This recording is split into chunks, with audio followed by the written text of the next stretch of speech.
Hello everyone. पिछले video में जो हम लोगों ने टाइप्स ऑफ सेट पढ़ा था, अब हम आगे उसी को कंटिन्यू करते हैं। और जो हमें नेक्स्ट टाइप पढ़ना है दैट इज प्रॉपर सेट।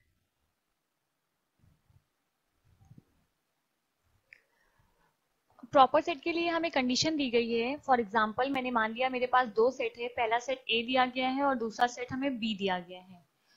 तो सबसे पहली कंडीशन दी गई है A is a subset of B होना चाहिए।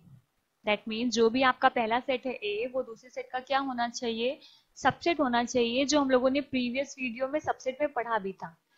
और इसके साथ साथ एक कंडीशन और है, A is not equals to B होना चाहिए। अगर कोई भी दो सेट ये कंडीशन को फॉलो करते हैं तो हम उनको प्रॉपर सेट कहते हैं।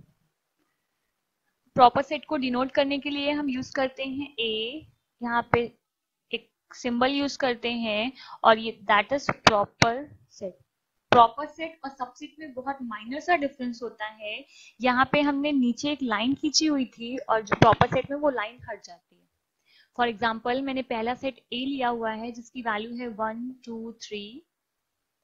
मैंने एक और सेट लिया है बी जिसकी वैल्यू मैंने डिफाइन की हुई है 1 2 3 4। आप चेक करेंगे यहाँ पे a is a subset of b है। क्यों है? क्योंकि सेट a में जितने भी एलिमेंट है वो सारे एलिमेंट हमें सेट b में मिल रहे हैं, इसलिए a is a subset of b है। But a is not equals to b है। a की वैल्यू b की वैल्यू के इक्वल नहीं है क्योंकि b वाले सेट में 4 दिया गया है जो a में नहीं है। तो अगर ये दोनों कंडीशन यहाँ पे फॉलो कर रही है, इसलिए मैंने लिख दिया a is a proper set of b। a b का प्रॉपर सेट है। नेक्स्ट सेट का जो हमें टाइप दिया गया है वो है पावर सेट। पावर सेट का मतलब होता है कि आपको जो भी सेट दिए जाए उन सेट का सारा सबसेट निकाल लीजिए। Power set is the set of all the subset.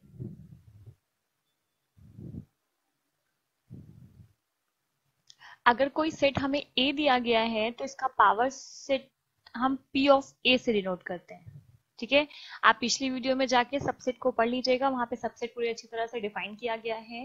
मैं एक एग्जांपल से समझाती हूँ आपको। अगर मुझे कोई सेट ए दिया गया है और उसकी वैल्यू डिफाइन की गई है ए कॉमा बी, तो सबसे पहले आप इसका सबसेट निकाल लीजिए। अगर मैं इसका सबसेट निकालूंगी तो पहला सबसेट आएगा 5 is a null set. Next आएगा ए, इसके बाद मैं लिखूंगी बी और सबसे लास्ट में आएगा ए और बी। ये मैंने इसके सारे सबसेट को अलग अलग लिख दिया। ये जो भी सबसेट आए हैं, अगर इन सारे सबसेट को आप करली ब्रैकेट के अंदर लिख देंगे तो this is called power set of A. जो भी आपको सेट ए दिया गया था ये उसका पावर सबसेट आ जाएगा। नेक्स्ट एग्जांपल लेते हैं हम, ए इज इक्वल्स टू 1 2 3। मैं फिर से इसका सबसेट निकालने जा रही हूँ। इसका पहला सबसेट होगा 5, देन 1, देन 2 3 3 1 2 2 3 3 1 एंड लास्ट में आएगा 1 2 3। ये जो भी इसके सबसेट आए थे, सिर्फ इन सारे सबसेट्स को आप करली ब्रैकेट के अंदर अरेंज कर दीजिए तो this is called power set of given set. और हमारा गिवन सेट क्या था? ए, तो हमने इसको डिनोट कर दिया पी ऑफ ए से। नेक्स्ट हम पढ़ने जा रहे हैं कंपैरेबल सेट।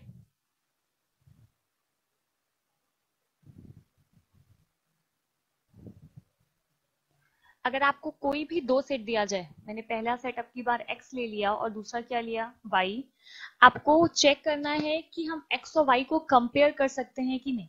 कंपेयर करने का मतलब है क्या ये दोनों इक्वल है कि नहीं। अगर आपको ऐसी कोई कंडीशन चेक करनी है तो कंपैरेबल सेट के लिए कहा गया है आप चेक कीजिए या तो x सबसेट होना चाहिए y का, मतलब x के सारे एलिमेंट या तो y में होने चाहिए, या फिर y is a subset of x होना चाहिए। अगर इन दोनों में कोई भी एक कंडीशन ट्रू होगी तो हम ऐसे सेट को कहते हैं कंपैरेबल सेट। ये इक्वल की कंडीशन नहीं होती है, मतलब इस केस में आप ये नहीं कह सकते हैं कि x और y इक्वल होगा। अगर दोनों में कोई भी कंडीशन ट्रू है, इसका मतलब है आप उनको कंपेयर कर सकते हैं, बट आप फाइनल नहीं कह सकते हैं कि दोनों इक्वल है कि नहीं। अगर आपको दोनों को इक्वल कहना है तो उसके लिए दोनों कंडीशन ट्रू होनी चाहिए। दोनों कंडीशन का मतलब है x is a subset of y होना चाहिए और y is a subset of x होना चाहिए। अगर ये दोनों कंडीशन ट्रू होगी तो दोनों सेट आपस में क्या हो जाएंगे, इक्वल हो जाएंगे। बट अगर आपको सिर्फ उनको कंपेयर करना है तो दोनों में से कोई भी एक कंडीशन ट्रू होनी चाहिए। जैसे अगर एग्जाम्पल दिया गया है पहला 2 4 6, ए की वैल्यू मैंने लिया 2 4 6 और मुझे बी की भी वैल्यू दी गई है 2 4 6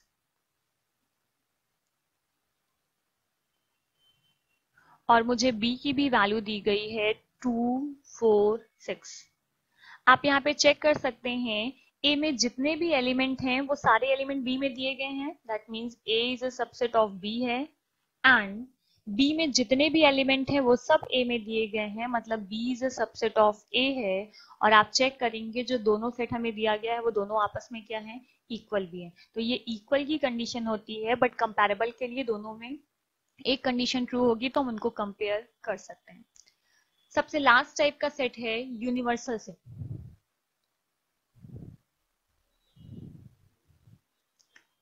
यूनिवर्सल सेट जो होता है वो कलेक्शन होता है, collection of all the elements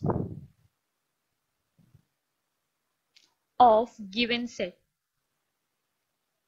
इसका मतलब है आपको जितने भी सेट दिए जाएं उन सारे सेट के एलिमेंट्स का आप कलेक्शन बना देंगे तो हम उसी को कहते हैं यूनिवर्सल सेट। और इसको हमेशा हम किससे रिप्रेजेंट करते हैं, इसको रिप्रेजेंट करने के लिए हम यू का यूज करते हैं। फॉर एग्जाम्पल आपको एक सेट ए दिया गया है, इसकी वैल्यू है ए बी सी। दूसरा सेट बी दिया गया था जिसकी वैल्यू थी सी डी।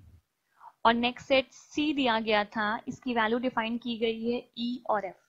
अगर आपको इन तीनों सेट का यूनिवर्सल निकालना है तो मैंने इसको डिनोट किया यू से। This is equals to A B C D E and F, मतलब इनमें जो भी एलिमेंट्स आए थे मैंने उन सब का एक जगह कलेक्शन बना दिया, that is called universal set. आप ये ध्यान रखिएगा कि जितने भी सेट आपको दिए जाते हैं वो सब यूनिवर्सल सेट के सबसेट होते हैं। दैट मीन्स हम लिख सकते हैं A is a subset of U, that means A में जितने भी एलिमेंट है वो सब कहाँ आपको मिलेंगे, यूनिवर्सल सेट में। B is also a subset of U and C is also a subset of U, मतलब आपको जितने भी सेट दिए जाएंगे वो सब यूनिवर्सल सेट के सबसेट होते हैं। तो इस वीडियो में इतना ही रखते हैं, इसके आगे नेक्स्ट वीडियो में पढ़ेंगे। Thank you everyone.